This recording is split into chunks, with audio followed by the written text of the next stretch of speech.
welcome. That was nice, wasn't it? That's a better intro than the other two, I must say. Bit of oral pleasure for the listeners. Yep. With Tom's musical talents. So it's the 25th of February, I think. Yep, it's the 25th on a Tuesday, and it's 20 to 5 on this day on our flat Earth. This is the third episode. Hopefully this time maybe won't go to the 2.5 hour point, but we'll see. We'll see what feels natural. We'll see what you're comfortable with. Yeah, we'll see what the afternoon brings. Yeah. You've not been up long. No, You've only been up a few hours. Yeah, so I feel fresh as a daisy now. So I could go on for 3, maybe 4 hours. But I don't know how as a listener you'd feel about that, really. I don't care, to be honest. I really don't It's care. not about the listeners, really. It's about our ego and Yes, it is, yeah. and self-affirmation. Yeah. I think it's the main point. Yeah. This is all really for me and my own pleasure, and I don't really want anyone else to listen to it at all. I hope that no one does. So, you got up at 3 o'clock, which is about an hour and a half. You're round here with we've got a bottle of Merlot and a bottle of Shiraz. And I'd like to name it Wake and Wine. Wake and Wine. So, here's to Wake and Wine. I like that, that's very good. Wake and Wine. Red wine, of course. Yeah. Got a certain class. Both it's 13% or over 13%, so that's exciting. Hopefully I'll be done in about an hour.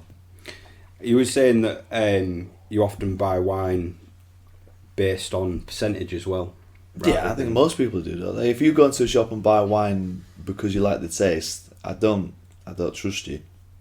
I think it's more of a habit of the lower classes to buy. Yeah, it is. You're right. And I mean, if you're middle class, then you buy on the name. Yeah. And if you're high class, Yeah, then because Timothy said that it tastes nice, and you believe him.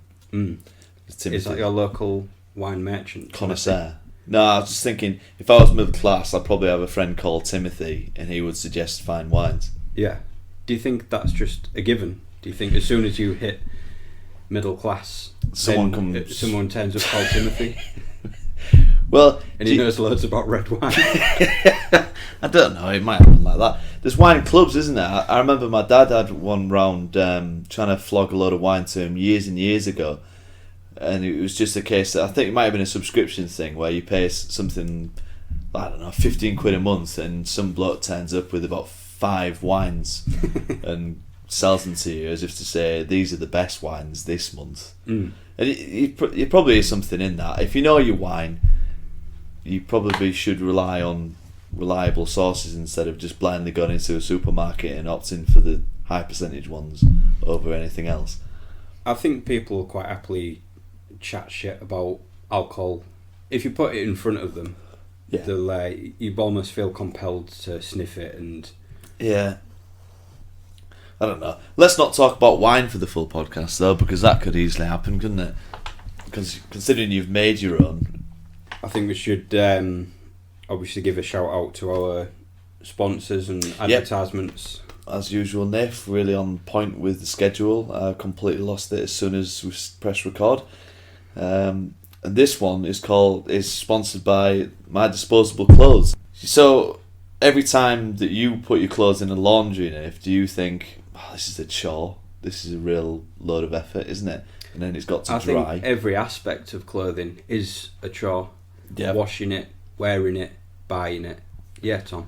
Yeah, and it's better, isn't it, if you just put on a t-shirt and wear it once and then put it in the bin. That sounds like a brilliant idea. Yeah, I think so, and that's why I've made my own disposable clothes. Wow. I know, I thought wow at the time as well. And they're not cheap, I'll be honest about it. It was 70 quid is the price I estimated was right for a t-shirt. A t-shirt? One wear t-shirt, 70 quid. What do you think? Does it have a logo on it? No, it's completely plain. And you wouldn't even know. I might change that actually. I might make a logo for that. I think. If it had a logo, Tom, £70 would be right up my street. Yeah, it'll have to have a logo. I'll design a logo for it, and then 70 quid you think could be appropriate. Yeah. Brilliant. Yeah. Okay. The trousers are 80. Again, logo. Yep. I'll Excellent. do that for you. Yep. Yeah. And the shoes are 140. Well, a good pair of shoes. Are these disposable as well? Yes, it's all disposable. One wear shoes. Are they instantly biodegrade after 24 hours? Instantly. Are they waterproof? No. Okay. But most shoes aren't, are they? Does that matter? Probably. But Well, anyway. I've got a car, so... Yeah, most people have got cars. It's your fault if your shoes aren't waterproof. If your feet get wet, it's There's not my always the fault. bus as well. Yeah. Umbrellas. There's plenty of ways to avoid your feet getting wet. That's not my concern. All my concern is your money. Mm. Yeah. Okay. I like your philosophy. Well, I think it works, to be honest. You heard it here first, disposable clothes.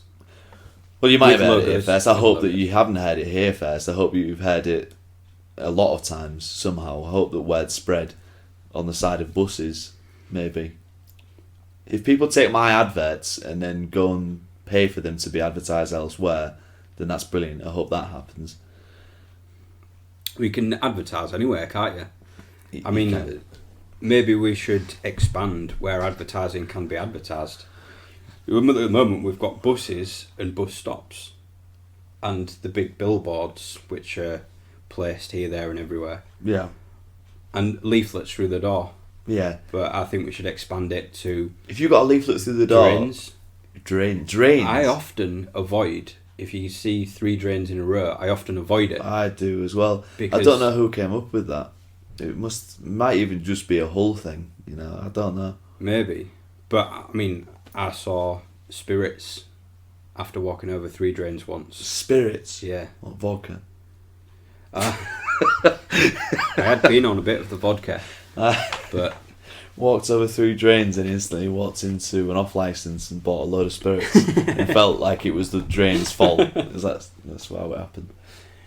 but I'm acutely aware of a set of 3 drains, which is an excellent... Yeah, I can't get rid Advertising of point. that. Even to this day, I still avoid them. I think it's a bit pathetic, really. I'm not superstitious at all. Never have been, but for some reason I see 3 drains and I avoid it. Yeah.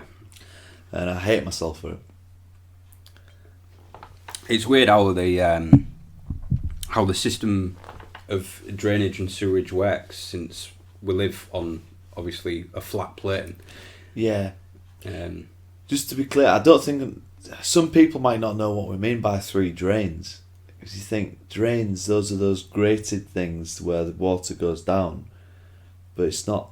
Those... Are we no, definitely... it's not those. It's the ones Yeah. that you get on the pavement. It's the hatches, isn't it? It looks like there's some kind of council hatches that they open up and then they probably have access to the sewerage. I would have thought. It's not the actual drainage thing. Because when I say drain, I always think that the grated metal thing that the water flows down. But it's not necessarily a drain. But anyway. It might not even be a drain. I mean, I've got a sneaky suspicion that's where the are points of entry for bailiffs. So if you've not been paying your council tax, the closest 3 drains is like almost like a spawn point, shall we say, for bailiffs. There's 3 heavy set blokes trying to fit down those and then come up through the to your floorboards then. I take it. They'll take your floorboards first, I suppose, won't they?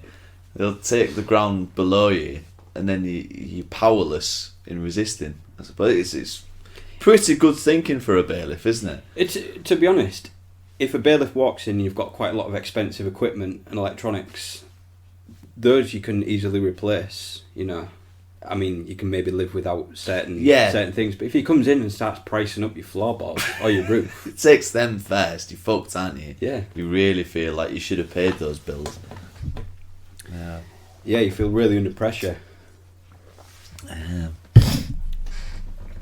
So, as much as it's not even that recent news anymore, but I still have it on the list of things to talk about, how do you feel about Philip Schofield coming out as homosexual at the late age of 50-something? Well, it's quite weird because I think before he even came out to his family that the directors of the Go Compare ad, it wasn't a Go Compare ad, but He does he does the voiceover on one of those adverts, isn't it? I think is We it Buy Any Car. We Buy Any Car, that's the one, yeah. Yeah. It was almost like maybe a build-up for the public, because they were very camp adverts. A lot of puppies, a lot of ethereal eye contact with the camera. Yeah, maybe. Do you think so? When he was on the set of those adverts, he talked to the staff and the company itself and said, "Can we have a gay angle on these adverts?" Yeah. And didn't explain why, because he didn't actually reveal his homosexuality to anybody at that point. And they said, "Yeah, Phil." I suppose when you're Philip Schofield and you're doing the voiceover for a company such as We Buy Any Car, you rule the roost, don't you? You can say anything. Such a powerful character as Mr. Philip Schofield. Yeah. They know they're lucky to have him. So if he goes, "I'm going to be a bit gay on this advert," they say, "Yeah, 100%. Do what you want, Phil. Yeah. If you want to be naked on it, shagging a bloke, that's fine. That's fine. We'll pay you even more for that, in fact." But I think that buffered the public. Why do you think he came out at this age now? Because I've heard that the press knew and it was imminent that they were going to reveal it, but they can't do that though, can they? They can't. The papers can't go, "Philip Schofield's gay, front page news," without his consent. That's illegal. It's libelous. Is it? I suppose, but they kind of do what they want, don't they? Yeah, the tabloids are filthy, aren't they? So they could do.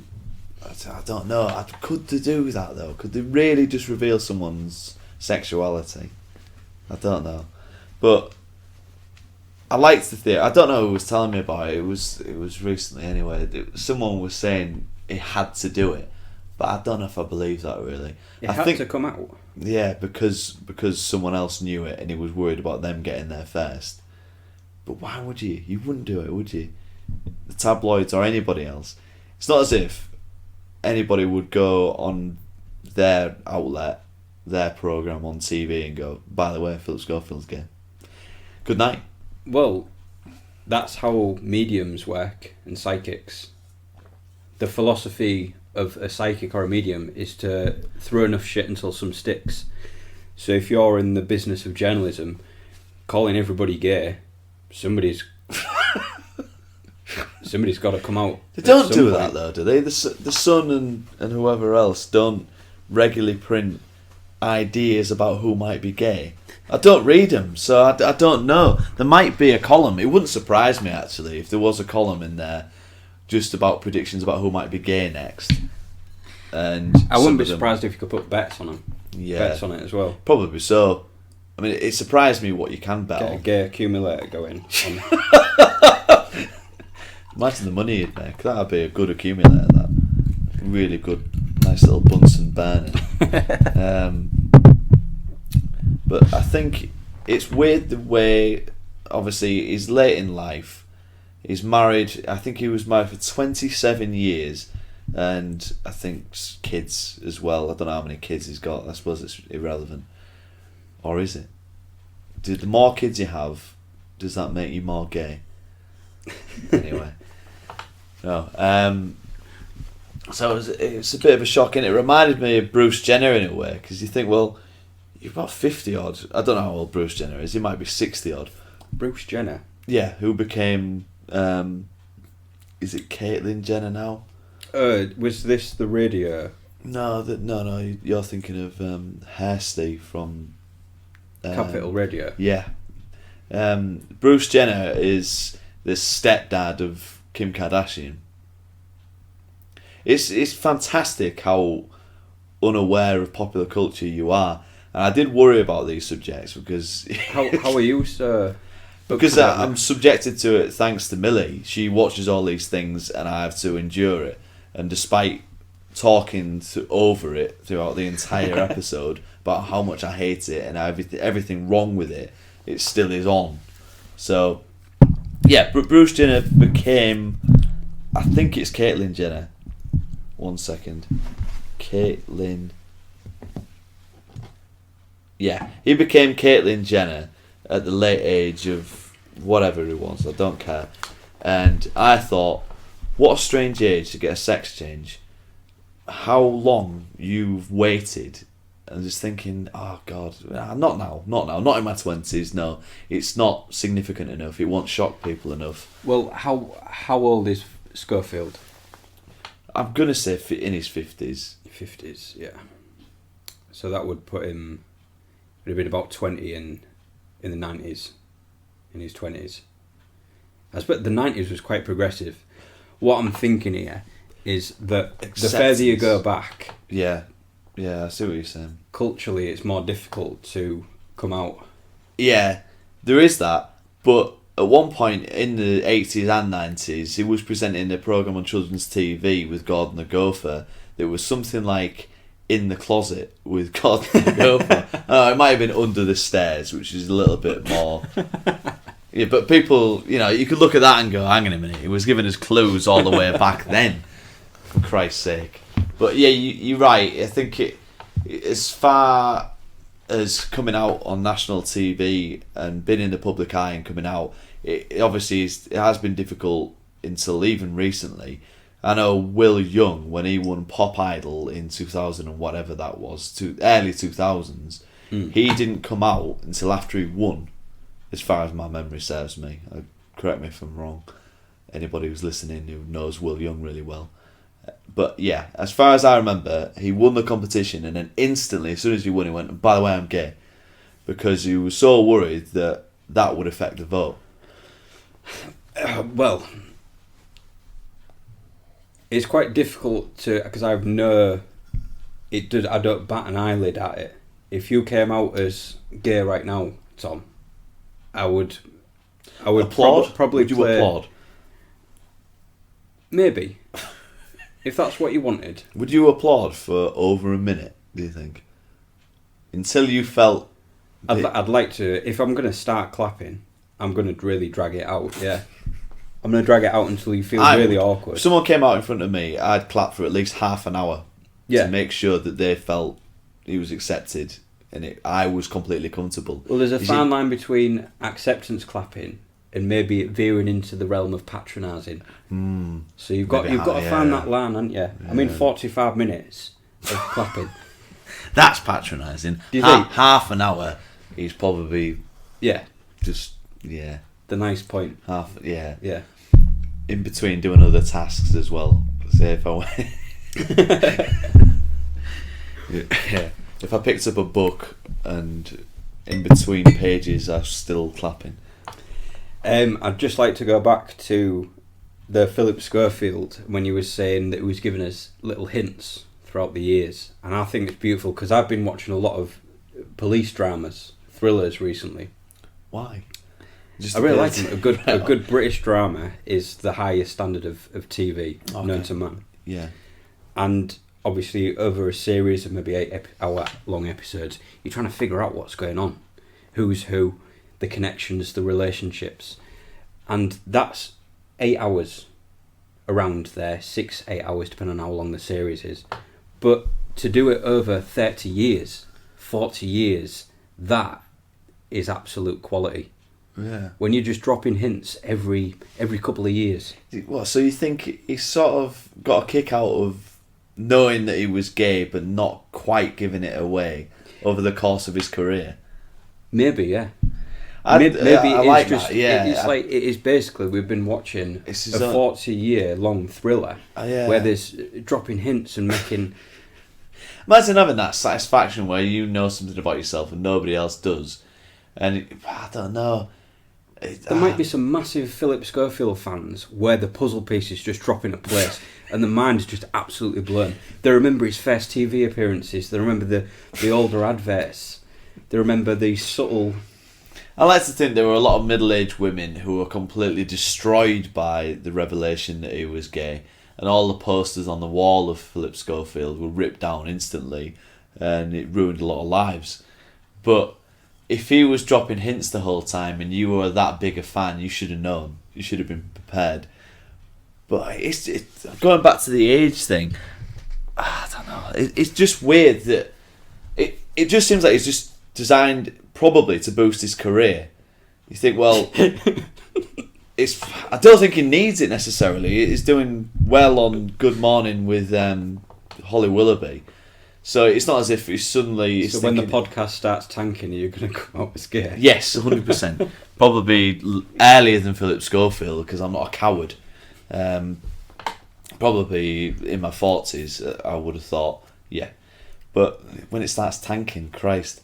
Anyway. But all good things come to an end, Tom. Eventually. But because he's doing the We Buy Any Car adverts, it's clear indication in a way that he's worried about his career. He's thinking, I've just not got enough money. I need to do a little bit more. So what will help me at this stage? If I come out as homosexual, that'll bring a lot of attention to me. It definitely has done that, I'm sure. And drawing back to Bruce Jenner getting a sex change, that did marvellous things for him here. He was on the front cover of Time magazine instantly, and he was given multiple awards at every ceremony they could have him at, just to say, this is fantastic what you've done. Thank you for doing this. It's brilliant. So you're making the bold claim that there is a correlation between increase in income and coming out the closet? In this day and age, yeah. Because we live in a society where everything has to be acceptable. It's PC culture, isn't it? And I'm sounding like some sort of filthy old man at this stage, but I'm not saying it's wrong.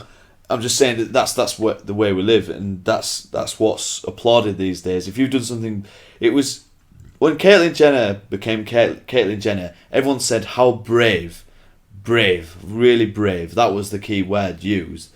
He was just saying, well, it was courageous to do such a thing in later life, and been in the public eye as much as he was, because the Kardashians is such a massive show and everything.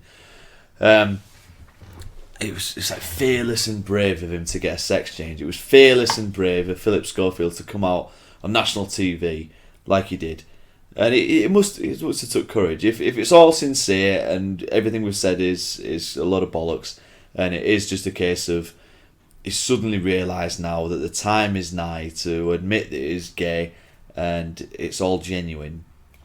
It must have took a lot of courage, and yeah. Hand on heart, I do think it's right, isn't it, that you should go and do that, and you should be applauded for it, because it does take a lot of courage. Coming out for anybody at any age is inevitably difficult. So I've lost the humour of the situation entirely, and it's really annoying. I'm just giving Tom like really disgusting looks and staying silent intentionally. Just essentially forcing him to continue. It's annoying because all I really wanted to do is denounce him for coming out, but I can't think of a way. He's an extremely charismatic man. Yeah, I envy his charisma. The other thing that I thought when it came out, it put me in mind of Michael Barrymore when he came out. I think it must have been late 90s, early 2000, and that was on national TV. It was at an award ceremony. He won an award for all he was doing on TV at the time. I can't remember what he used to present. Was this before or after his famous party? It was before the famous party. When he was in the height of his fame, he was on TV as much as they would allow it. I think he's brilliant. I would just throw it out there. Yeah. I've got nothing against Barrymore. Barrymore's brilliant, yeah, definitely. Did you see him on Come Dine With Me? What? Yes, there's an episode of Celebrity Come Dine With Me where Michael Barrymore turns up, the archives. and at one point he throws a load of plates on the floor because he's a fucking lunatic. And this is obviously recently, after all the pool drama and everything else. Yeah, so he's allowed on TV again.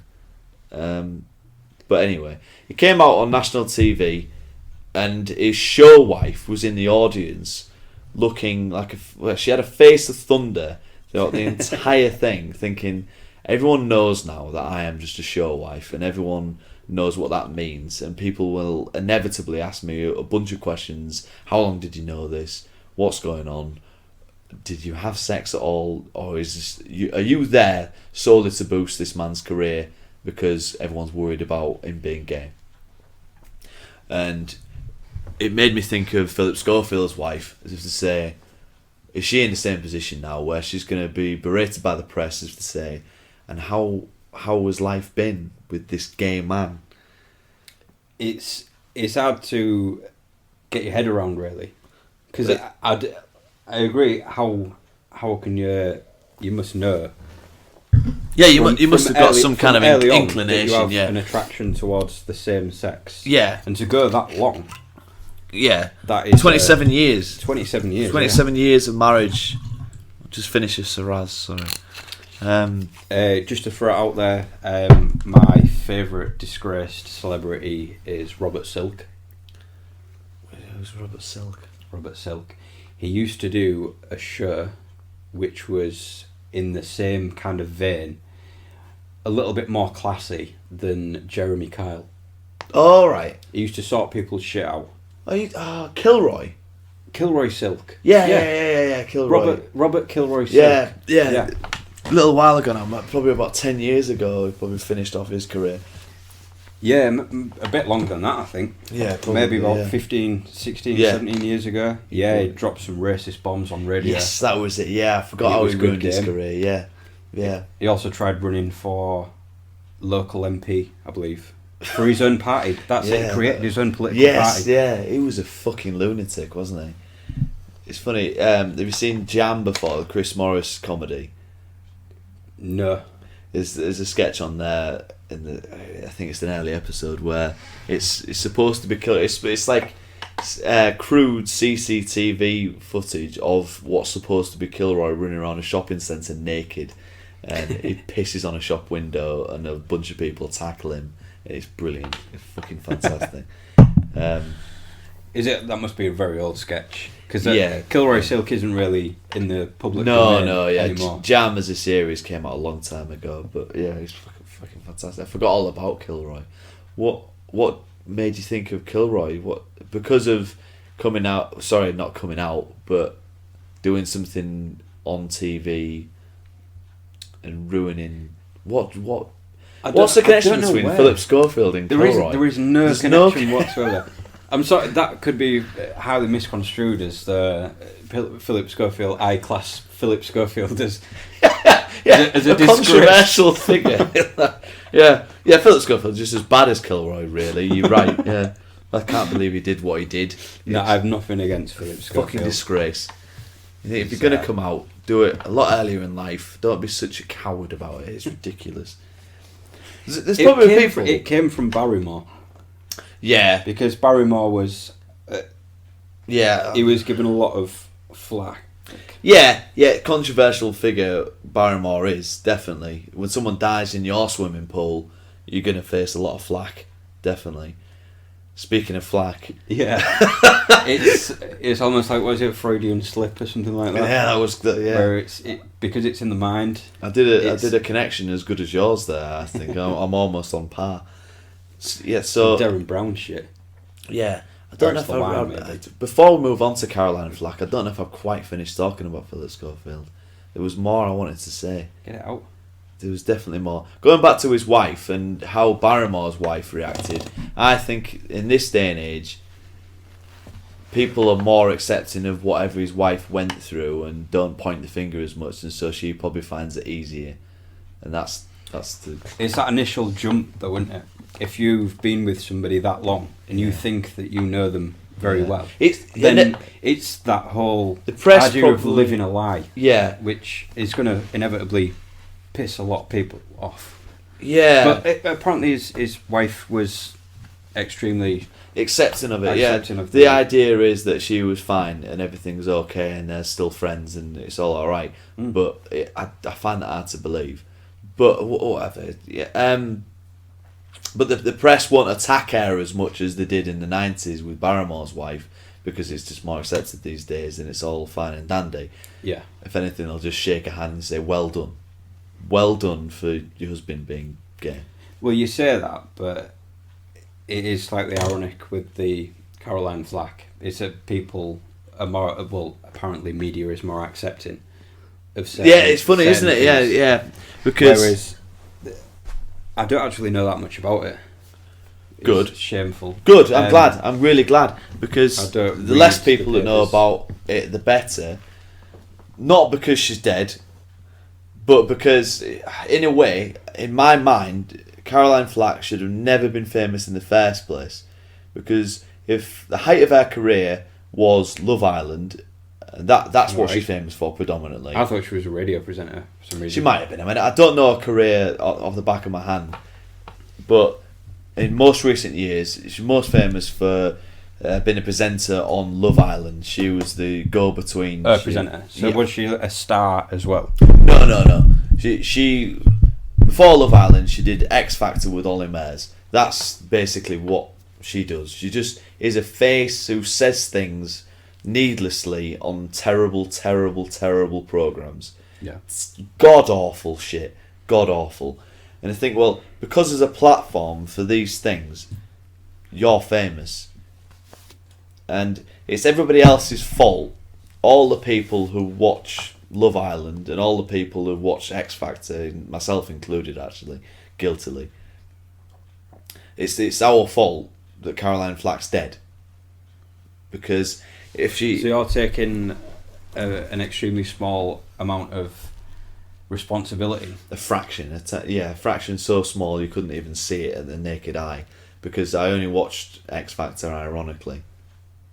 I'm doing... But what other shows do you watch ironically? Well, it's the thing is I can't escape them because Millie watches them all the fucking time. So eventually I have to decide which one I'm more tolerant with, because reality shows Come Down With Me is absolutely brilliant. Yeah, at least we can agree on that. Reality shows are fucking awful though. Really, there's certain ones that there's. What I don't understand, which I've never bought into, is the idolising or attraction towards like low level celebrity or being interested in other people's lives. When Big Brother first came out, I thought it was an interesting concept as in terms of a social experiment. Yeah. To see what would happen. Obviously there's people watch it for the drama.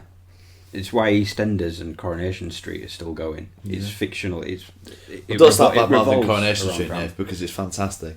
But anyway. Well, I watch it ironically. Well, okay. So do I. But I've never been interested in...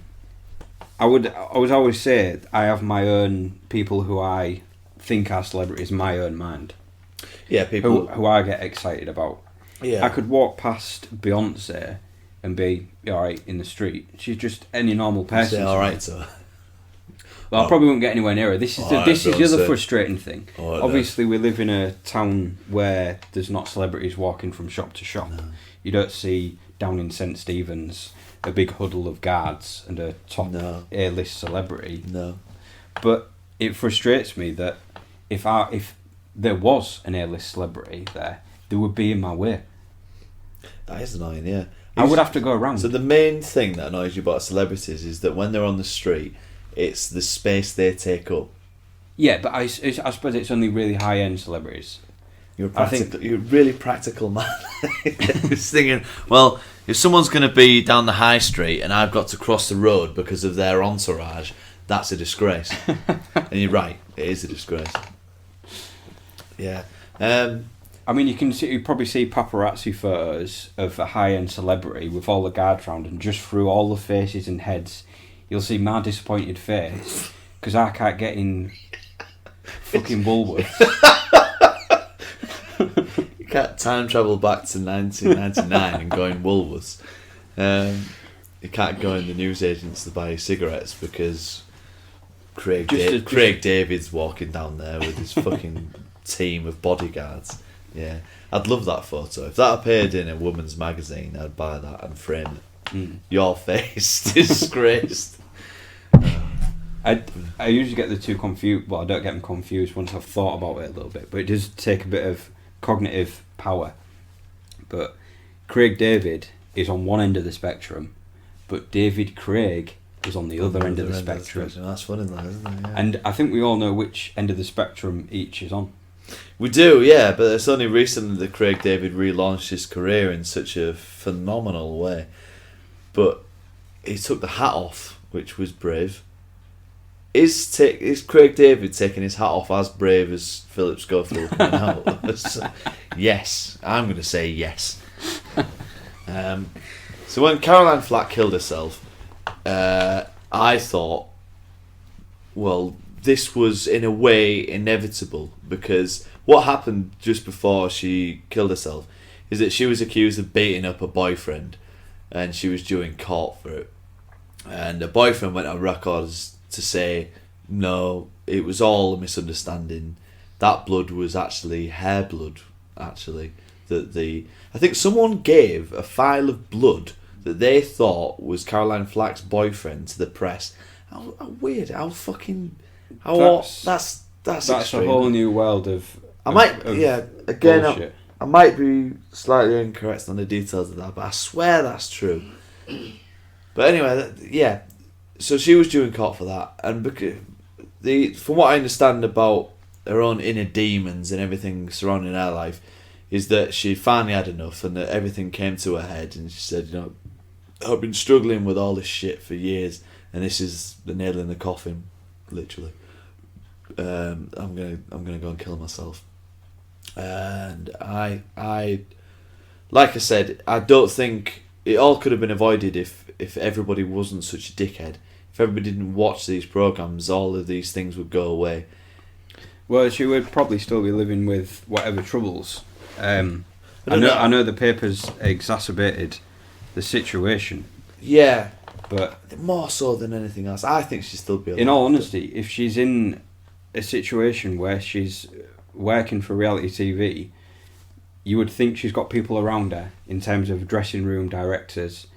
How has nobody noticed that she needed some sort of maybe no one cared or help? Anyway. Well, then that's maybe it's all the people who were close to reality TV. Yeah, apart from EastEnders, because I know.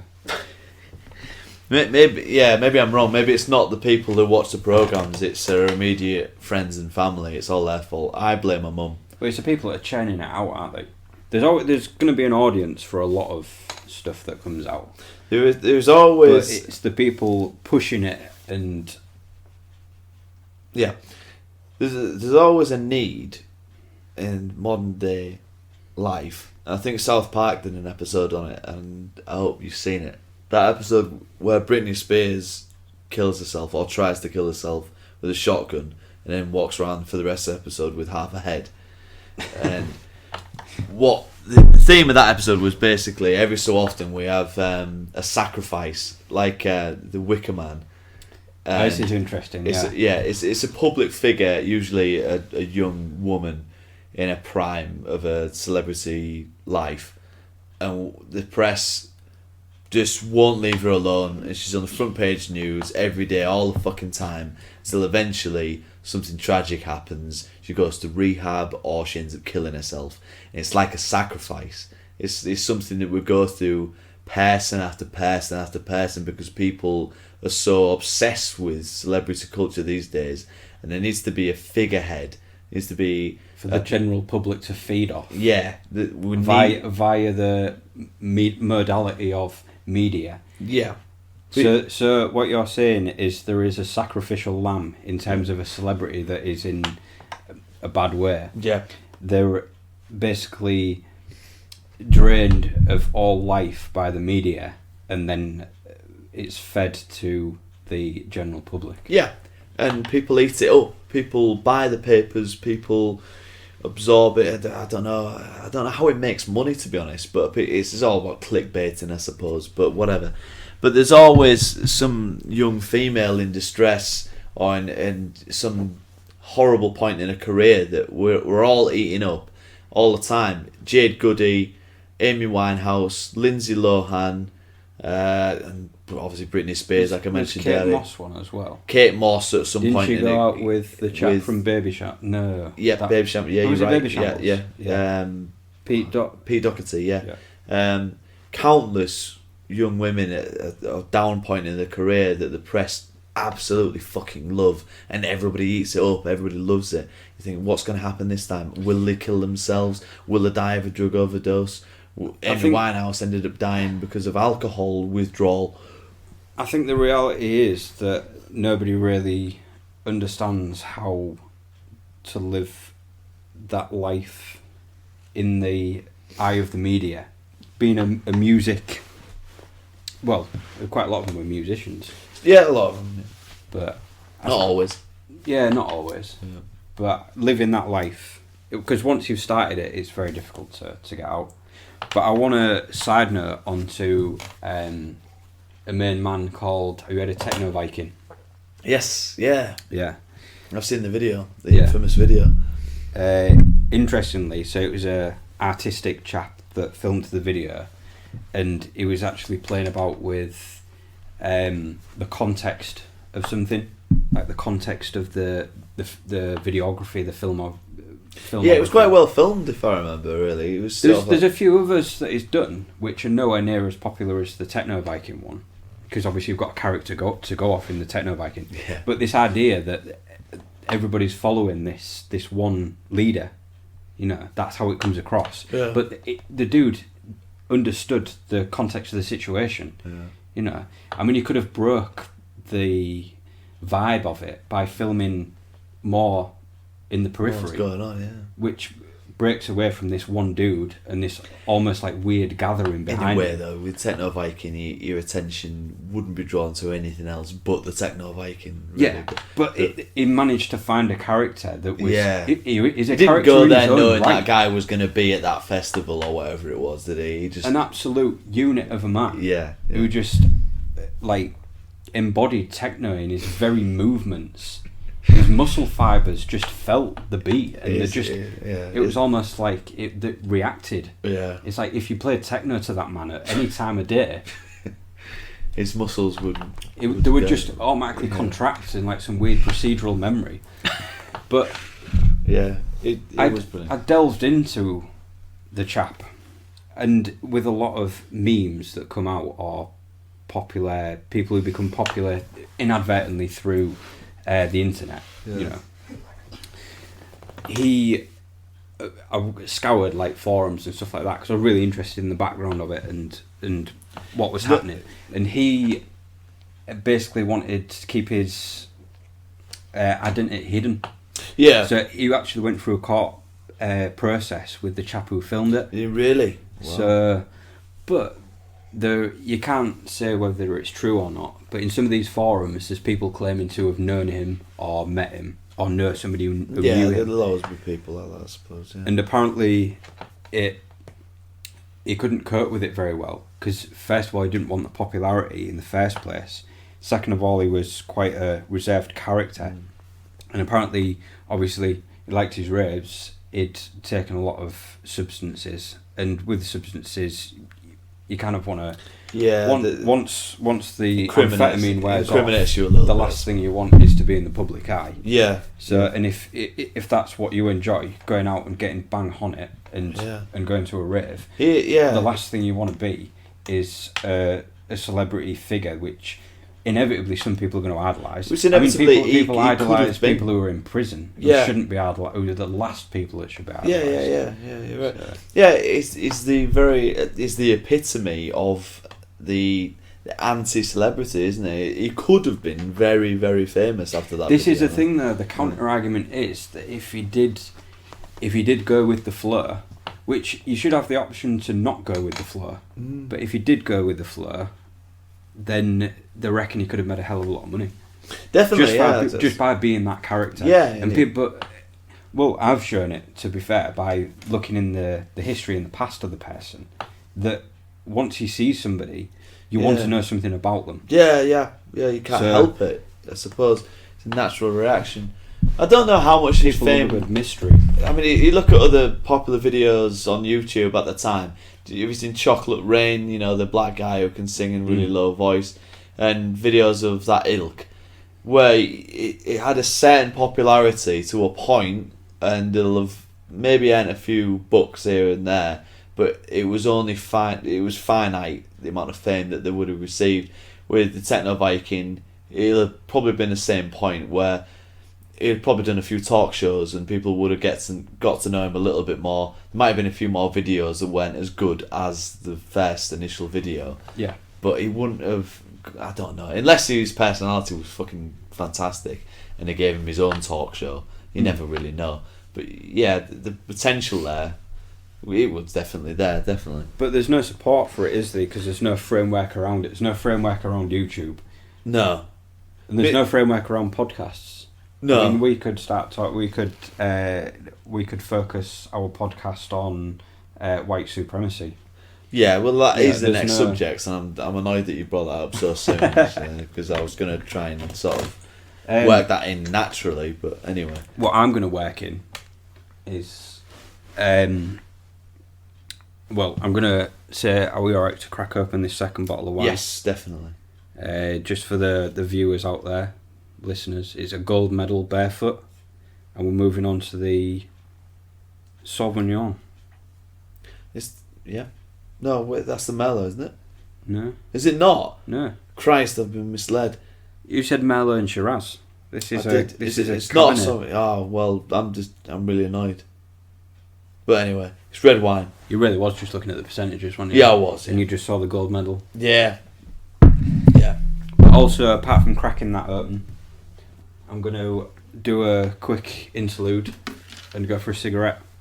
Brilliant. But I feel instead of doing cuts for the breaks, I think we should almost make it like a smooth transition. That's nice.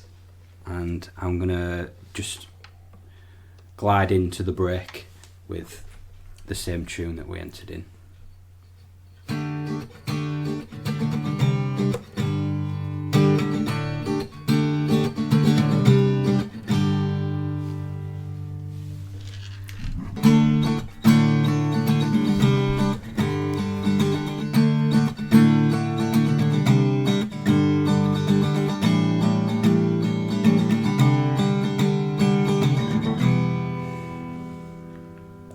I ended on a minor chord there, just for you, Tom. I enjoyed it. So you can feed off that. Someone who doesn't play guitar, as soon as you start playing guitar, to me, I think if I was a woman attracted to you or a man attracted to you, I'd ejaculate everywhere in response. That's the reply that I wanted. It works, definitely. I mean, it's music designed to provoke a sexual reaction, because that's what it did to me. Maybe it's just Potentially. me. Maybe it's just me. Maybe it was my hand movements on the strings. Well, it was pleasant guitar, wasn't it? So you play pleasant guitar when you're serenading someone, don't you? Have you ever serenaded someone? You just then. Well, it worked. Definitely worked. Good. So you've got your own sponsorship you want to mention? Less of a sponsorship, it's more of a... Again, like you, we've got our... Outside the podcast, we've got our own directions, we've got our own ideas. Big ideas, you know, and you've got to have big dreams. Definitely, yeah. And mine is, I've currently got an old LDV van, converted kids' school bus, just a minibus, 8-seater. I've cut a hole in the side, and I've turned it into Nafe's bushmeat van, and I'm selling high quality meats. What I've decided to do to obviously reach a wide range of people is to stop off on the hard shoulder at certain points on the M62 from Leeds to Manchester. Yeah. So you can catch me eastbound between 6 a.m. and 12 p.m. 12 p.m. to 6 p.m. I'll be on the eastbound hard shoulder. And I've got a few advertising slogans. So your meat van's like the ice cream van, but it sells meat. Yeah. Do you have a jingle? That's still in the works. Yeah. I was speaking to some really high-end musicians. Raise the Light, I think. Yeah. They'd be good. I'll have to send them an email after this. Yeah, I love the in idea America. already. Yeah, for no reason. Yeah. But obviously got a Facebook page, Nafe's Bushmeat. So I'd like to say, I hope you're checking out our prices. Yeah. I like that one. Yeah, I like that, yeah. Did you know we also do high quality pastries? High quality pastries. So we've got a few Cornish pasties and stuff like P-I-G-H. that. Made by me as well. Yeah. And having bangers and mash tonight, get the sausage at Nafe's Bushmeat van. Sausage. Yeah, that's my best one. I'm really happy with that one. Sausage. Just the sausage. Yeah, okay. Alright, okay. It's not a gay reference. No.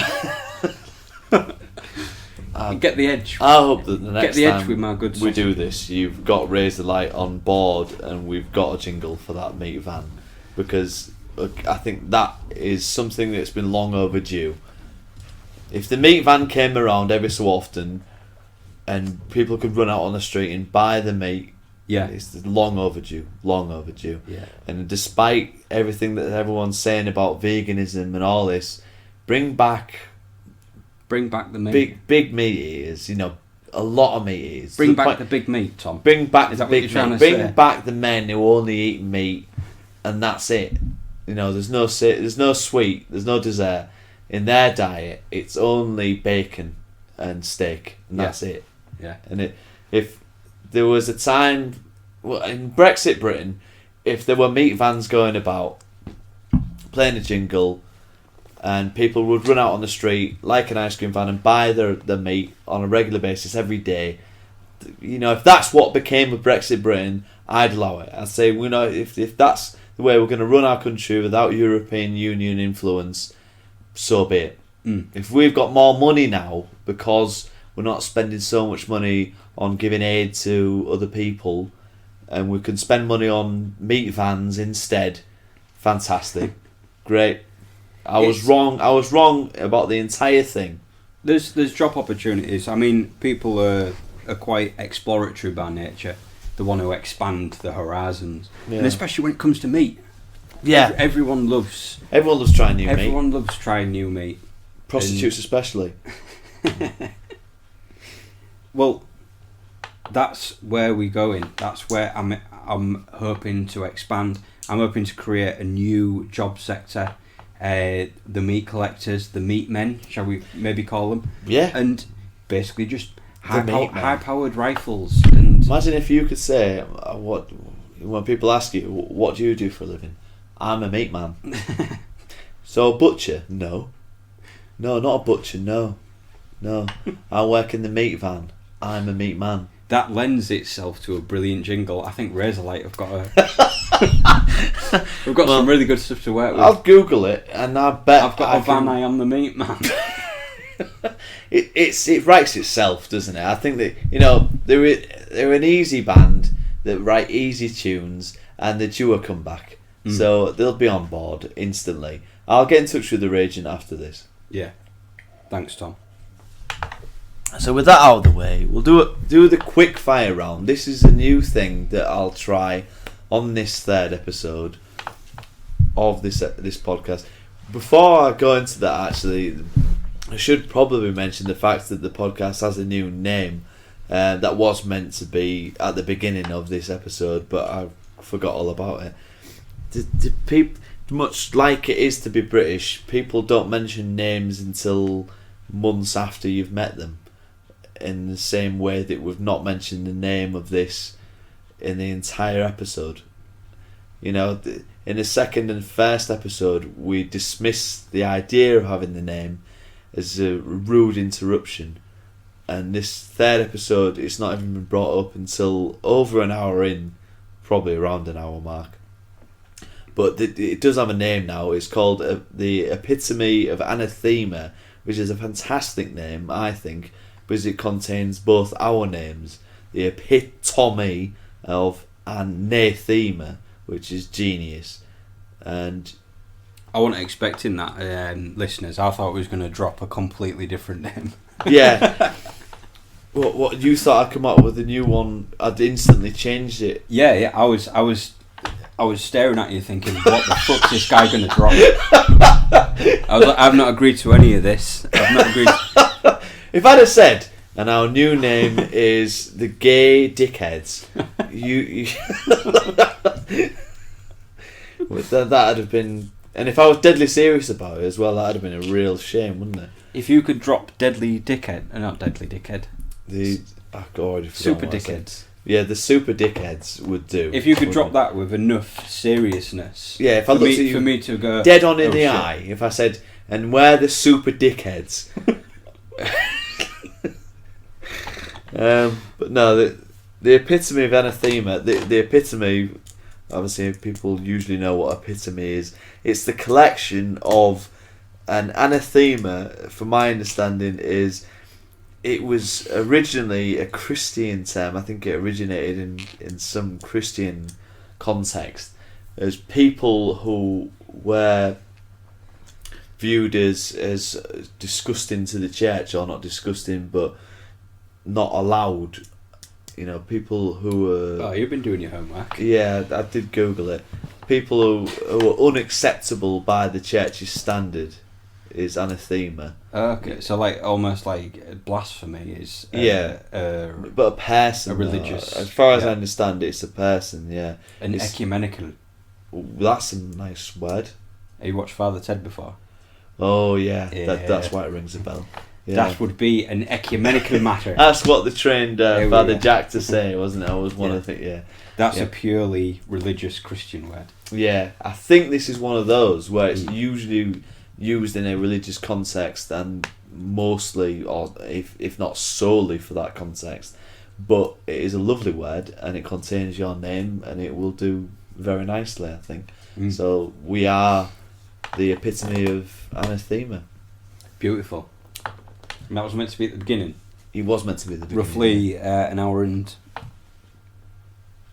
roughly an hour ago. Yeah, roughly an hour ago. But it's done now, isn't it?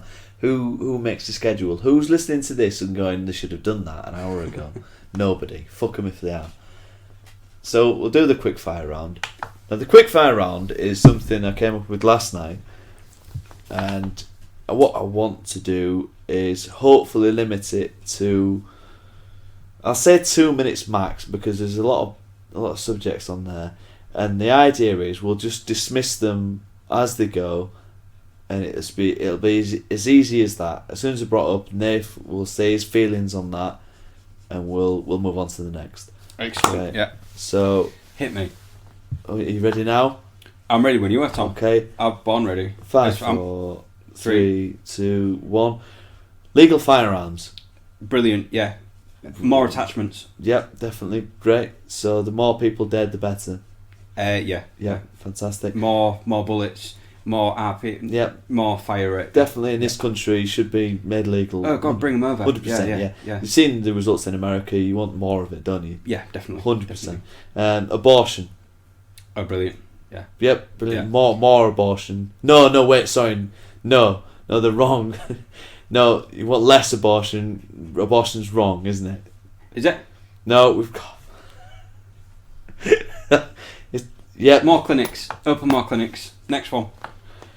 Child vaccination. What's a vaccine? Yeah, it only leads it's destroying our society. It only leads to autism, families. isn't it? It destroys families, yeah, inevitably. And people who are vaccinated become... It creates mental health. Yeah. It creates super killers. Yeah. Disgusting. No, yeah. Get vaccines Awful. out. Scrap it. Awful. I mean... Get back to... I'm growing mint in my garden at the moment. And me and my missus rub mint on our forehead. And I've never been ill once. Exactly. Ever. Incest. More of it, yeah? Is that insects? No, Is that incest. anything to do with insects? No, that's the next subject. Incest? Incest, as in fucking your own sister. Would you do it? I would. Can't agree with If that I had one, a Tom. sister. Can't agree with that one, Tom. Well, what if she was That one's a sexy? hot Anyway, topic. insects. Insects. Insects. I love insects. Insects are great, aren't they? It's good when you get a lot of flies and spiders in your house. Anyway, Yeah. the Holocaust didn't even happen, did it? I don't think so. No, I it never didn't. heard of it. Seal clubbing. What's sail clubbing? Seal, as in clubbing seals. Smacking them. Smacking them until they're dead and using the fur as pelt. Well, in this day and age of PC culture, I think it should be acceptable to smack anything. If it moves, punch it. Yeah. I often punch walls. And that's the 2 minute mark. Okay, so I think we've got through a lot of subjects there in...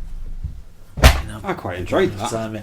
Yeah. Some really hot topics you brought up there. Yeah, the only thing you failed on was abortion. That's correct. Sorry, it's wrong. You shouldn't abort. Oh, okay. You shouldn't abort children. That's wrong. Okay. It's never abort children. Always have your children. Okay. Right. Anyway. I don't know why you're laughing. It's not funny. Well, that's completely thrown a spanner in the works, hasn't it? He's fucked now, gentlemen. Ladies and gentlemen, should I say. He didn't know where he's going with it now. He's bamboozled. No, I don't think we'll do the quick fire round again because you really upset me about the fact You ruined it. Because I thought you'd be on par with abortion, and obviously you think it's okay to abort living children. You think it's okay to go and murder a child, and that. You had the biggest smile on your face when I said guns. You said guns, and I said more attachments. Your eyes lit up. Yeah, this is what I mean. We were on the same level. We understood each other perfectly. So that abortion, and you said do it, and I'm dead against abortion. I think, how dare you kill a child? Dead against. Just for the viewers out there, that was facetious. Yes, it was facetious. Apart from the guns one. Sometimes you like to. I'm really bored with the guns one, man. I really do think we should bring them over. More firearms, bigger firearms. Yeah. I mean, I've been playing a lot of COD recently. And it would solve a lot of population crisis, wouldn't it? If every person in the world had I'd get more gun. meat for my van anyway. So. Eventually, you'd get to a dystopian society, wouldn't you, where people were eating human meat because... Dystopia, Tom? I'm thinking utopia. Yeah, maybe. Possibly we're on different ends of the spectrum on this one, maybe. No, I think maybe I'm there's on a divide. No, I think if you want to go and sell human meat out of your van with razor-like plane out the top of it, then I'm on board.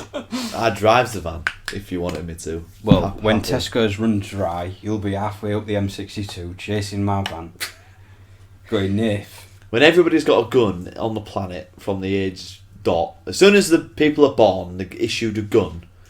That's a brilliant idea. Imagine that. Brilliant. You wouldn't have a population crisis anymore. Based on your birth weight.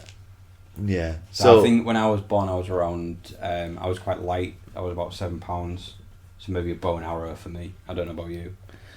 I think I was 8. I think if you come out about 11 pounds, you're straight onto like an AK. Yeah. Yeah. I like that. Yeah, I like it. I think it's. I don't know. Yeah. It's just, I don't know. Maybe I'd judge it on the way the baby looks when it comes out. I'd say angry looking baby Molotov. Already lit. Oh yeah. I don't know. Disgraceful looking baby. I don't want to live. Hand grenade. And then if it has the intuition to throw the grenade, all credit to it. I think the irony is that if you give a baby a grenade, based on its ability to grasp things and move, it's probably going to survive with the grenade a lot longer than a lit Molotov. I want the best children, and if they can throw a hand grenade at day one, then that's ideal. For me. Are you versed in like Greek philosophy and culture and stuff? Because they do that with the Spartans. Yeah. They basically rejected children based on physical deformities, weight. Yeah. I do like the Spartans. I was going to read a book about the Spartans, but the thing that really annoyed me about that book was that Greek names are annoying, and it put me off about it. There was something difficult about the amount of Greek names that it went through, because it was a kind of condensed history of Spartan culture in a small book. It was name after name after name, and they all sounded stupid to me. It was Opolis this and Opolis this and Opolis that, and it's like I can't remember one name after the other. I mean, this might have been a more significant person to that Greek figure, but because they're so thick and fast, I can't take them in as much as I want to. That was the thing that annoyed me about that book. So you've actually read a book on Spartan culture? I tried to. No, I say I read a book. I tried to. I think I got probably less than a quarter way through. Even the attempt to. I kind of said it as an off comment, but the fact that you've actually tried to read a book on Spartan culture. Yeah, I think my brother bought me it in 2011 because I'd listed him a few ideas for books that he could buy me for Christmas, and all of which he ignored. And I ended up with a book on Spartan culture, which World War Two, and you get a book on Spartan. Spartan. I can't remember what I said to him. I think one was, I probably said something gay like, one on philosophy, one on this and one on the other, and I ended up with a book on ancient Egypt, a book on Spartan culture, and I think that might have been it. But I read the full book on ancient Egypt, and that was somewhat interesting to a degree.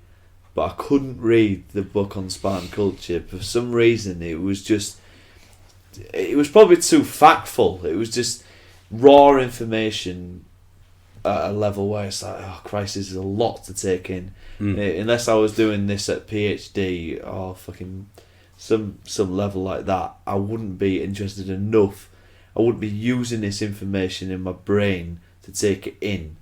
And when I was sat in a canteen at Swift Caravans, it wasn't sinking in at all. It really wasn't. And it was. Did anyone appreciate that content? Is there anybody that you could go to and go? There was a bloke who was sat in the canteen with me going, it's nice that you're reading those books. I don't know anything about those books, but I'm going to pretend that I do because I think I'm intelligent as well. And he also tried to do the same thing while I was reading the book on ancient Egypt, because he thought, I'm an intelligent bloke, aren't I? There's another bloke reading a book here. Yeah, I read books in my own spare time. Yeah, I know what books are. So he got real dickheadish about it. But it never really amounted to anything. Intelligence is quite interesting because there's actual genuine intelligence where people know, let's say, a lot of general knowledge. They're quite good at working things out off minimal knowledge. And then there's the second type of knowledge, which I experience a little bit more often, but I think it's a masterclass in social interaction, but basically forcing the knowledge on somebody else, even though you don't know fuck all. That is the beauty. Yeah. If you speak with enough conviction, is it intelligence? Yeah. Is it intelligence? It's all about delivery, isn't it, I suppose? Yeah. Yeah. You just feel you've mastered your own bullshit that well that people believe it. It's fantastic. Or is it? It's the opposite. But there's book intelligence where you've read something and you genuinely take it in and you apply that knowledge elsewhere, and then there's sort of intuitive intelligence where you think, well, I sort of knew that, and then you happen to be right. Intuitive intelligence is probably the most incredible intelligence, isn't it? You've got to but if you're right, you've got to jump on it. Yeah. You've got to jump on those opportunities. Yeah. That's part of it, isn't it? We're back. Right. Like we never had a break. Boom. Yep. And you're back in the room. Like when a hypnotist brings you back and you suddenly realise I was acting like a chicken and I wasn't a chicken. Have you ever been hypnotised? No, that's an interesting thing, isn't it? There's only certain people that can be hypnotised. You've got to go with the flow with it. I bet I couldn't. You've got to buy into it. Yeah, I bet I couldn't. Have you done NOS before? You know, where you inhale that balloon and everything. That chap that's at every party with doing balloons. Yeah, stupid balloon. I tried to do that before and I couldn't do it every time because I think you have to believe in NOS. You know, and I didn't believe in it, so it never really worked. And I think it would work the same way as hypnotism. I'd be looking at him right in the eyes and he'd be like, right now, look in my eyes and you're under. And I'm like, no, you're under. No, and it just wouldn't work. That's some good reverse psychology if you could. Yeah.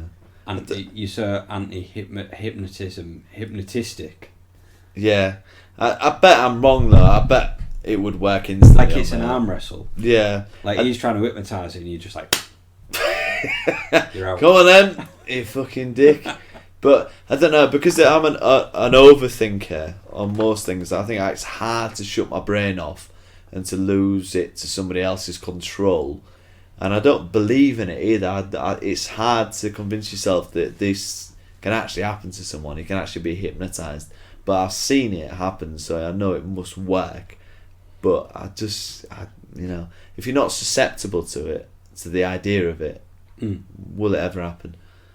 Anyway, if I think you've got to really buy into it. And I went away. I mentioned it. I went to fucking India, right? We met up with this lad from Nepal, who the people that we were travelling with already knew. So this dude's like a Nepalese OG, you know what I mean? He's born and bred OG Nepalese, and naturally is kind of like a religious person, you know, a very spiritual person. And he's talking to me about the like meditation and things like that, you know, being in touch with a higher being, you know, like Buddhism and stuff like that. Yeah. And I'm always like got to, you know, kind of took a step back from it and go like, you know, if you're into it, you're into it, you know. It's never really captured me. And we were sat in this field, and I mean everything was right. The situation was right. We were sat in this park, and this park was on like a slight incline on a hill, and you could see out over like a mountainous range. So the scenery was amazing from the start. It was awe-inspiring. So we're all sat there. Second aspect of the situation, which was a pro point, we had some Nepalese beer, right? Wow. So we was in Nepal with some beer on a park, mountains, and this dude thought he could convert me. You know, he thought, right, this dude's primed. This little ginger bearded swat is absolutely primed for Buddhism. And I was like, it was a Buddhist thing. Yeah. I think. Yeah. I don't know what some spiritual angle. Yeah. I sound ignorant, you know, when I say it, but some. Yeah. Nepal, is that a Buddhist hotspot? Maybe. I don't know. Maybe. We need a heat map of Buddhism. Anyway, I was like, all right, go for it. You know, I'm ready to be meditated to the point of nirvana, and like say a couple of beers deep. You know, I was fucking primed, ready for it, and he starts rubbing my arms, rubbing my hands, stuff like that, holding my hands, rubbing my hands, rubbing my arms, and I'm like, I'm trying. Honestly, I'm trying. He's like, relax, and I'm like, I'm fucking relaxed, mate. I am, you know, I'm chilled. No, really relaxed. I'm so. No, really. And you're like, no, but I am.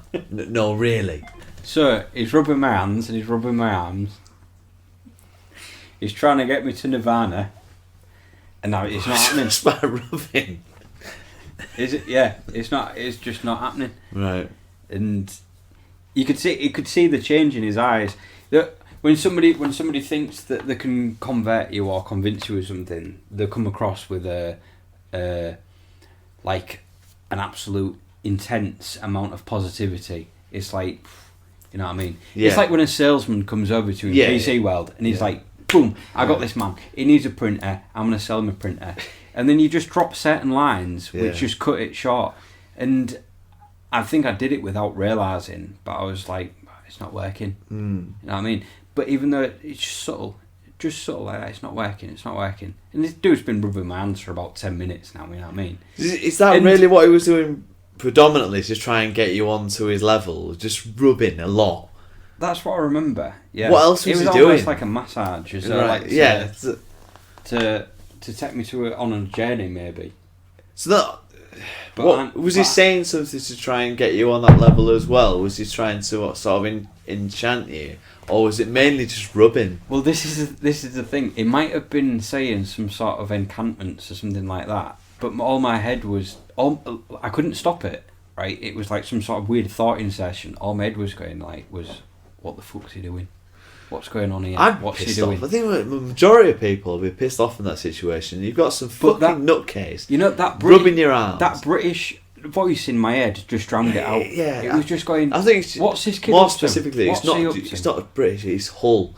It's the Hull voice where you sort of grounded at such a level where anything even slightly out of the norm just doesn't work. It just doesn't work at all.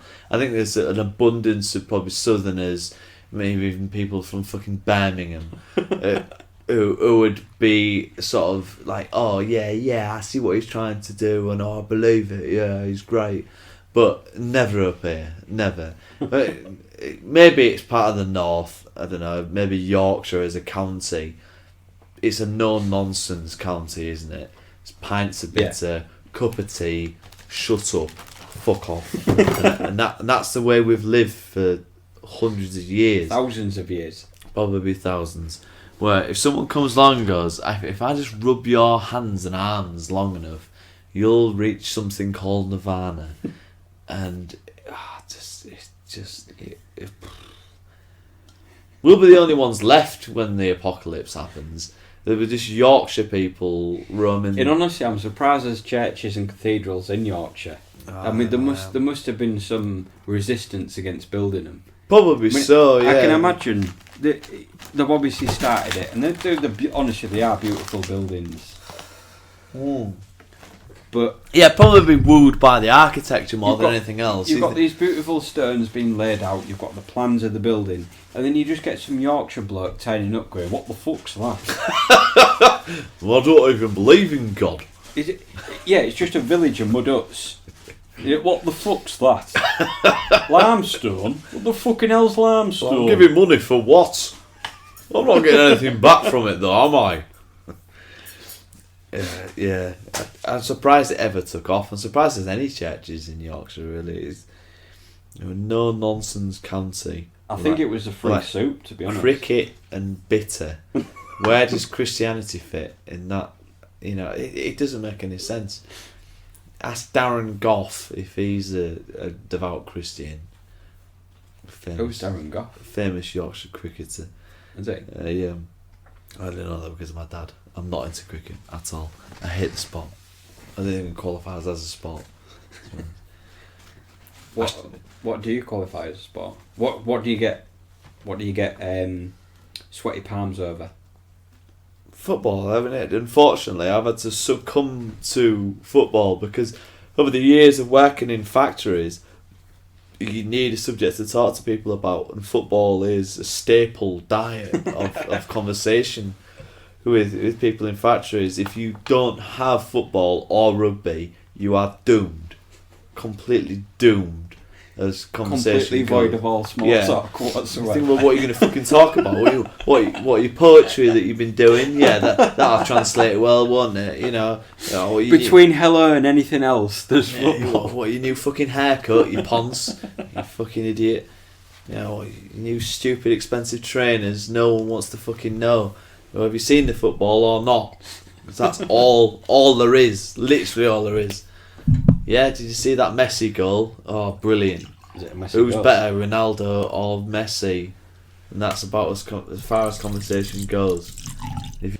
I was watching a video last night about the fossil record and creationism's opposition towards We didn't even get onto that subject. I'm doing it now. Fun. I watched a video on the fossil record and the Christian opposition towards it last night, and I was fascinated with the Christian opposition to the yeah, it sounds hilarious, like a Channel but 5 documentary. yes, it does. Yeah, but unfortunately, it's a real thing, predominantly presumably in America as usual, where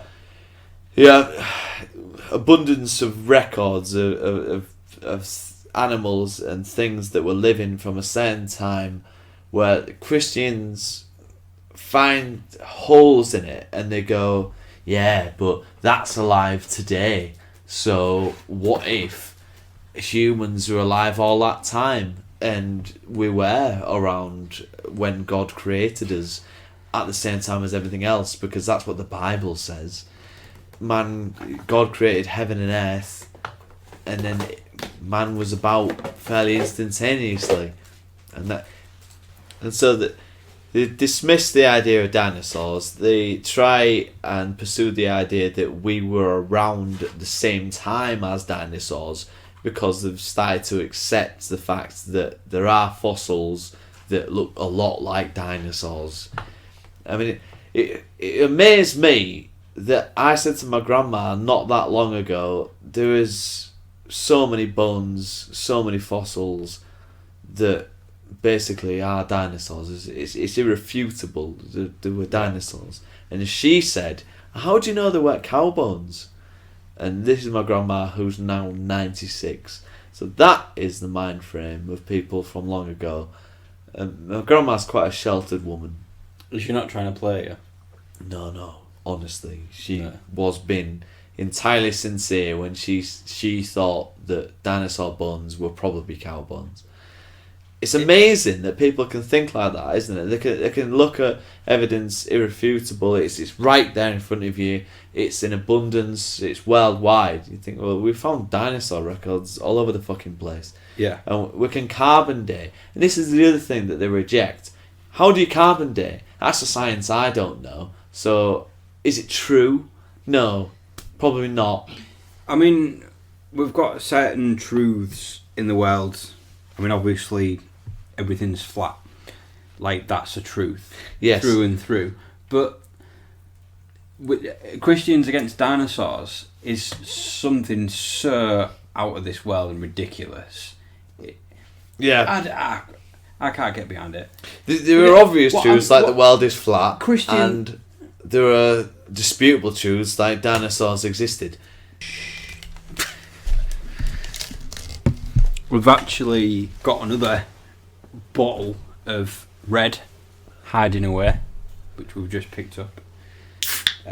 Which is we're gonna cast your minds back maybe about 40-50 minutes. I'm not too sure how long we've been going now, but Merlot is actually the blue bottle, as Tom has already figured out. Barefoot find it funny to put the purple label on their Sauvignon, which obviously is an in-joke, and the Barefoot brewery, winery, whatever you want to fucking call it. You think that it's hilarious to do that, despite the fact that purple is the colour of Merlot amongst other wineries. So when you buy a bottle of Barefoot, fairly ignorant, thinking that you've got a bottle of Merlot, you haven't at all. Do you feel that you've got egg on your face? Yes, I feel exactly like I've got egg on my face. Yeah. I can see it. I've really shot myself in the foot. You have, haven't you? Yeah. Because, obviously, Merlot is the blue one. If you're looking for Barefoot...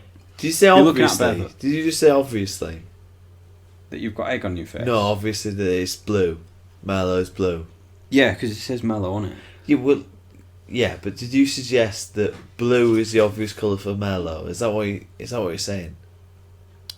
What colour would you normally attribute to Merlot? Alright, no, you've got me there, Tom. You've got me there. Blue's not the natural colour, but maybe it's a gut instinct. I'm only talking about the label. I'm not talking about the wine itself. Because obviously when you look at a bottle of wine and it's red wine, it's not obvious what it is without the labelling and everything.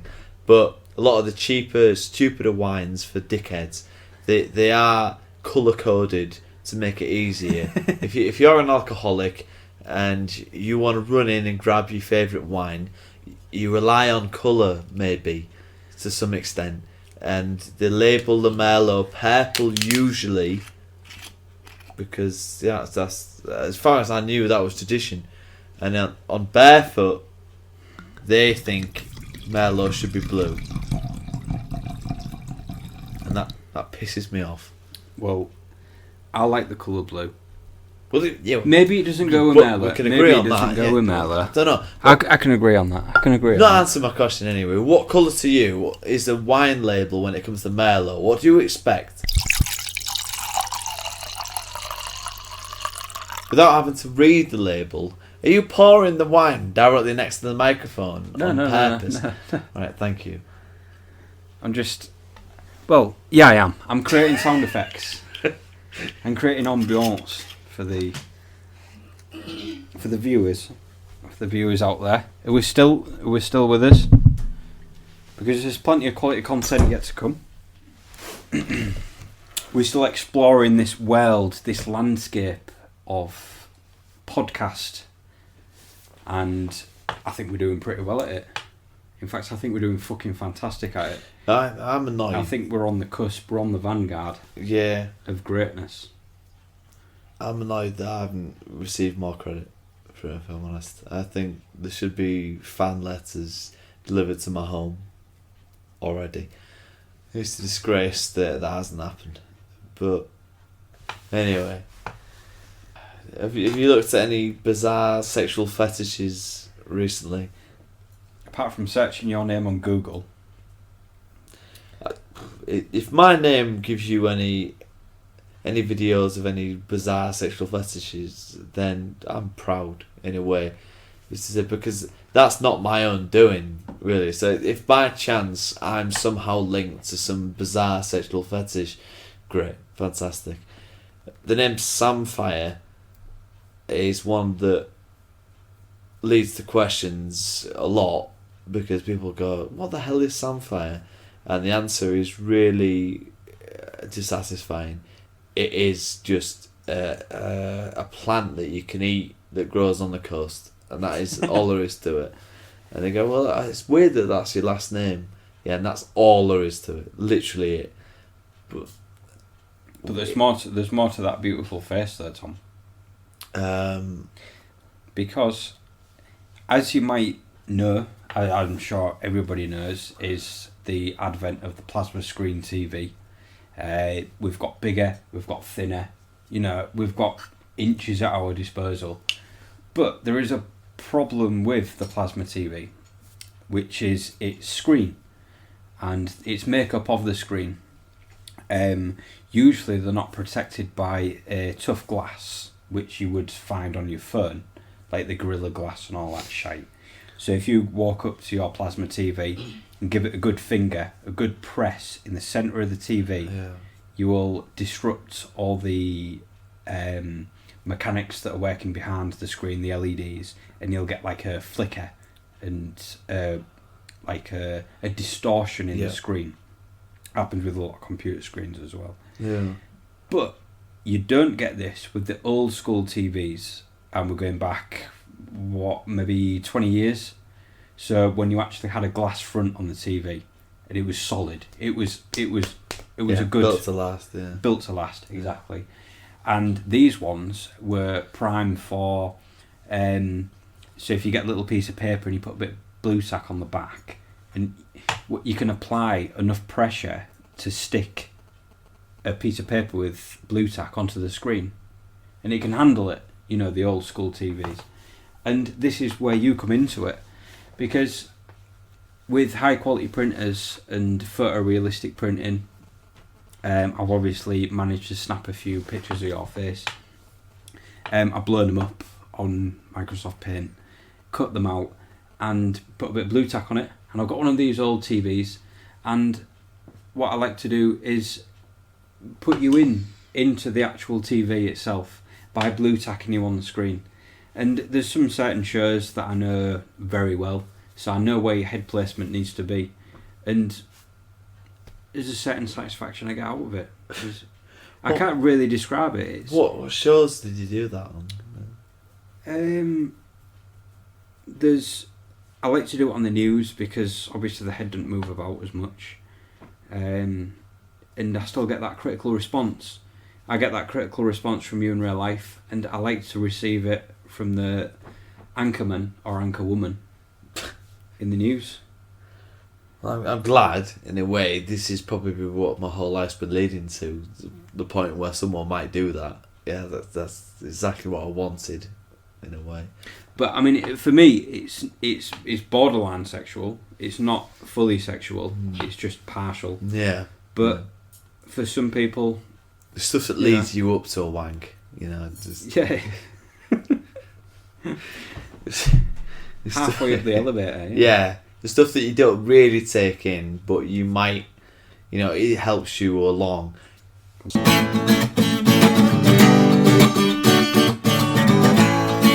Hey!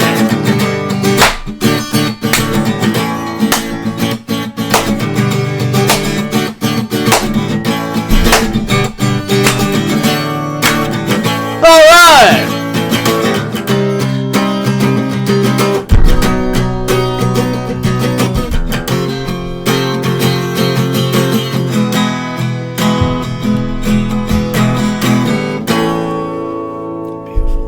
Welcome back, motherfuckers! Woo!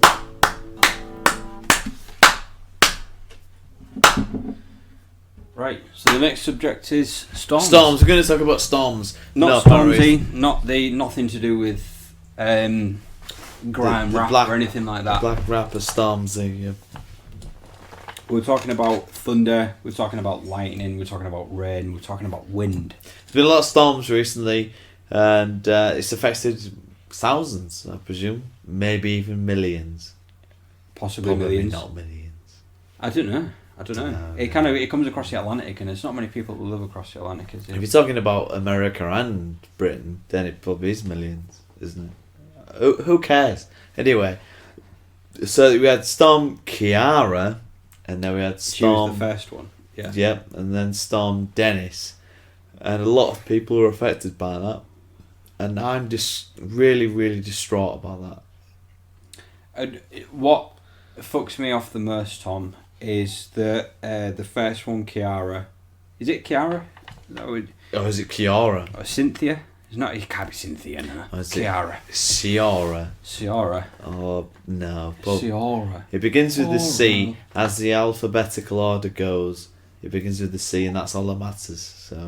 So Ciara, she came thundering down. She came from the west, like a descriptive that I can't mad describe. Woman full of came rage. Over, and obviously you've seen as you've come into the green room and the main room, the recording room. You pass through the garden. You've seen I've got a greenhouse. Yes. And it's a high quality greenhouse. It's a aluminium framed one. But Kiara, she pounded down that night. She pounded down like nothing had ever been before. Did you shake your fist at one point and go, Kiara, why? Why are you doing this? You know, my greenhouse. I didn't think of doing that actually. No. It's a powerful. It's when you give a storm a name, you feel it's personified, don't you? So you're angry at someone. They feel that you can fight it. Yeah. Yeah.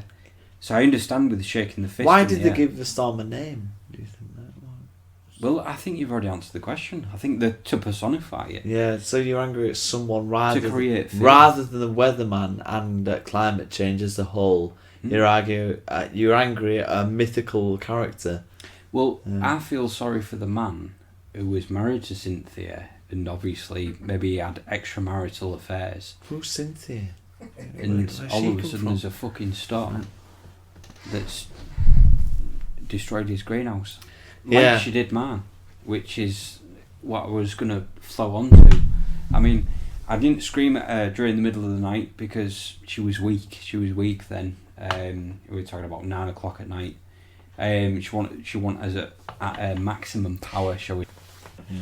Anyway, I didn't shake my fist at her because I thought she wasn't powerful enough at that moment in time. And at that moment in time, it was 9 o'clock at night, and I went to bed about 10. Went to sleep.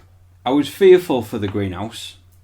I'm not saying that, you know, I didn't dream about it. I didn't have like thought insertions about the greenhouse.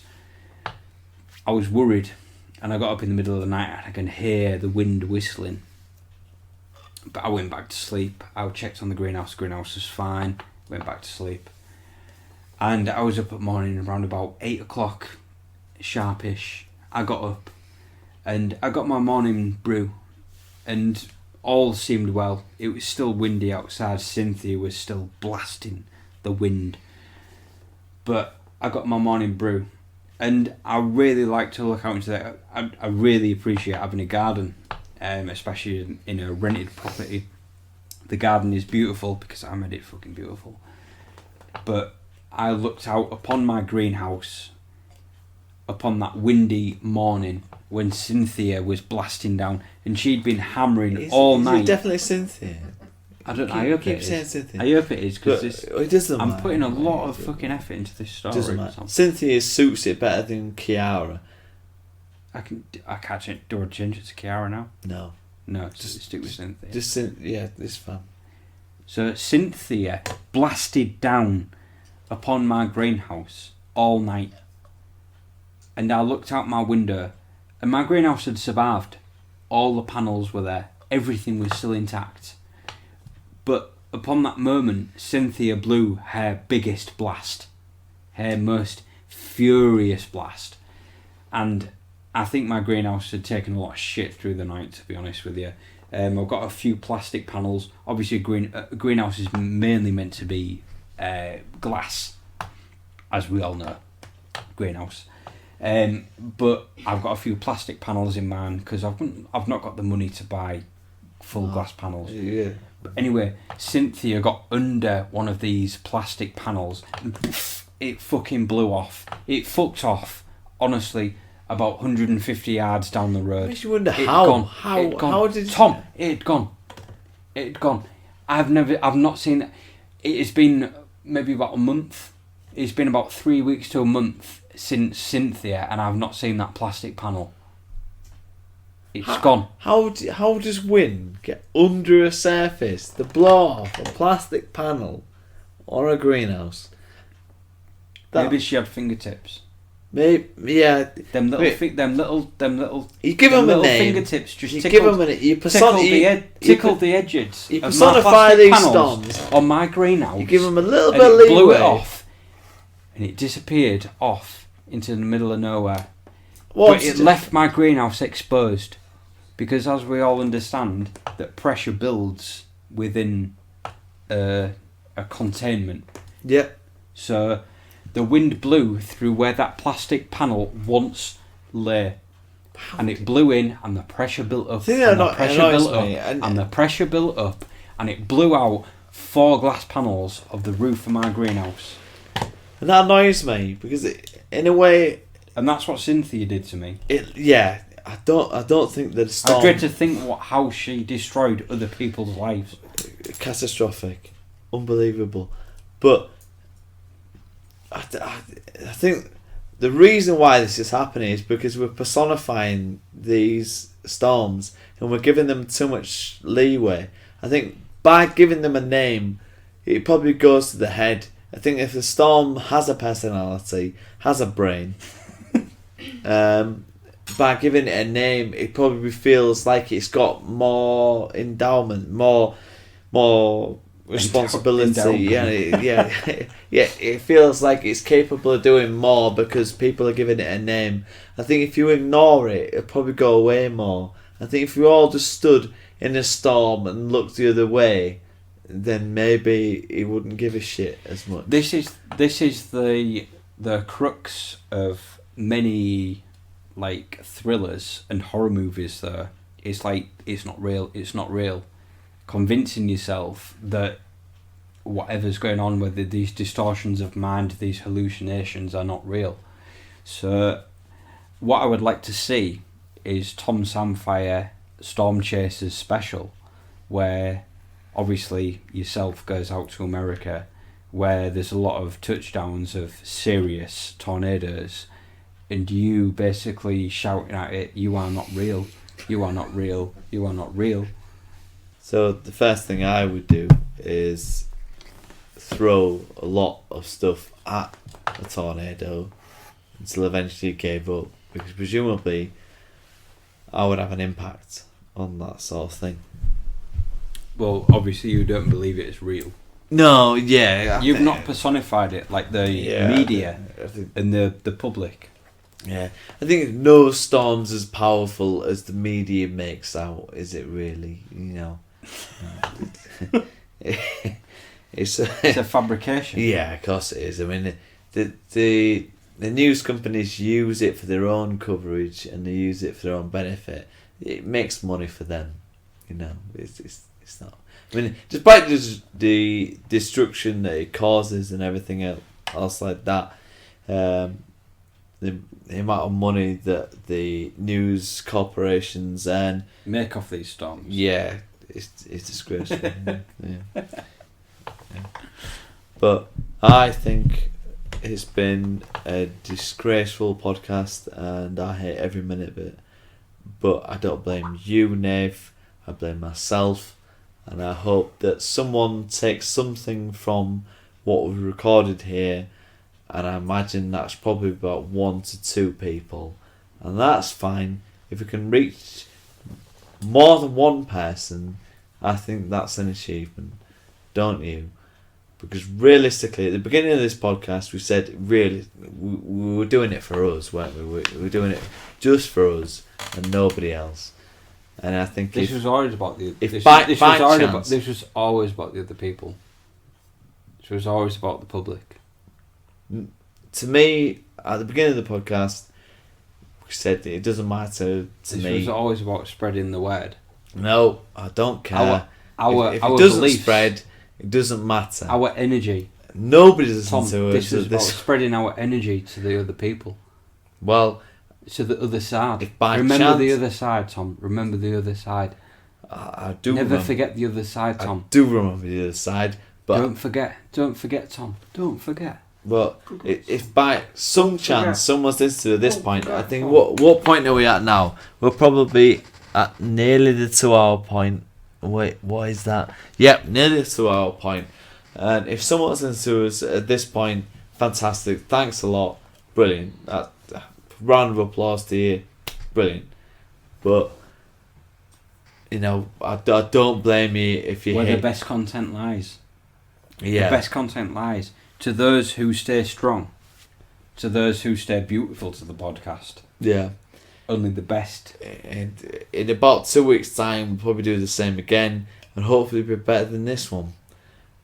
But maybe this one's perfect.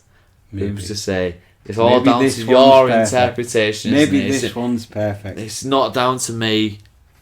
Good night. Good night.